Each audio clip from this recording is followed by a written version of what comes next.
Have you all heard of the comparison that people often use? We exercise faith in God. We exercise faith in a lot of things. For example, we'll sit down on a chair. We trust that that chair will hold us up. That's faith. Do you understand that that's an erroneous comparison?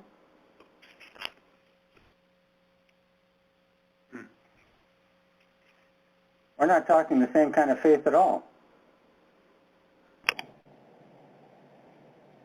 Right. In fact, we're not even talking faith when it comes to the chair. We're talking experience. You know what a chair does. You know how it works. You may have sat on it many times already. You can tell by looking at it oftentimes whether it's strong enough or not. Sometimes you can't. But generally, you know what a chair is all about. Right. And you don't have a decision to make between two worlds when you sit down on a chair. Decide or decide not to sit down on a chair. Faith means that you have to make a choice. Either stay safe, preserve yourself, or you step out. Simply by someone giving you an instruction. Yeah. You may not have tried that before, but there is an opposing view, an opposing dimension to withstand you from making that decision.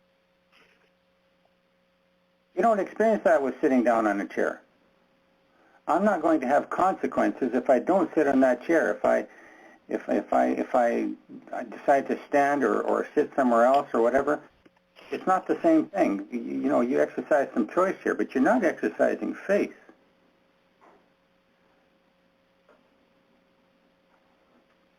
You're not bringing two worlds to clash with one another.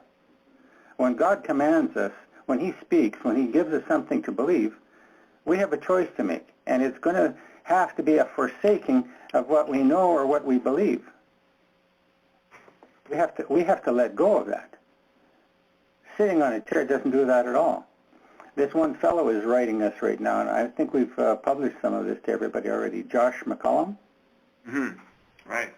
And he talks about, how does he put it? He says, I cannot speak for you, but when I truly believe in something, I trust it and put faith in it. I trust that my wife loves me. I trust her by the way she acts and treats me. I trust that the very chair I am sitting in today will hold me and not fall. And it just suddenly occurred to me, he's not talking the same faith at all. You could give him the example of Peter when he walked on the water. Sure. That was against his physical experience, and the Lord then said to him, why did you doubt, you little faith? That's right. That's right. Victor, can I say something? Yeah. Another example of different faiths or different trust is the exercise where you will stand with your eyes closed and your hands to your side and fall backwards, and someone behind you will catch you before you hit the ground. That's not Right. faith either. That's just trust in another human being. And you know that you're going to be caught. You know that there are people standing behind you ready to do that. You can see that. You can pick that up with your senses. Right. Exactly. Yeah, that's right. But that's not what the Lord does.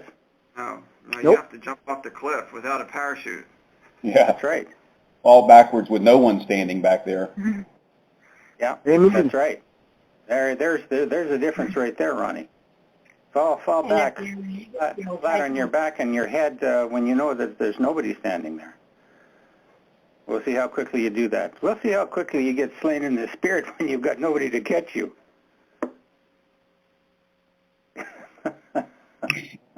Right. It's good. Well, we'll see where the power of the preacher laying on hands is now.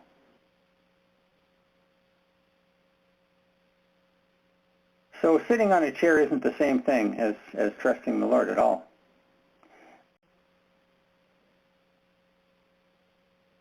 You're not going by faith. You're going by appearance. And by appearance, I don't just mean eyesight. We're talking about things that are discernible or available to all the senses. You can feel a chair. You can hear a chair. You can plunk it down on the floor and see if it's nice and firm. You have all your senses available to you, but and it's discernible by those senses. But when it comes to faith, you're on your own. You can't trust yourself. You have to trust the Lord. You can't trust an object. You have to trust the Lord. And there's a price to pay. Anytime God calls us to obedience, there's always a price to pay.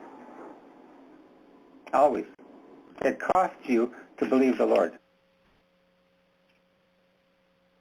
You believe that? No. It doesn't much matter what he tells you.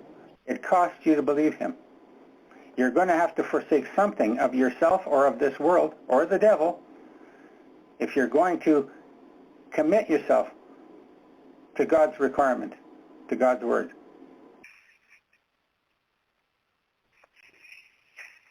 Trusting your wife because you know that she loves you is not the same. It's not the same at all. In fact, I would dare say it's the opposite. Sitting down on a chair is the opposite of trusting the Lord. It's not the same. It's the opposite. You're entering another world every time you decide to obey the Lord. You're walking in the Spirit. You're walking in a dimension that is not of this world.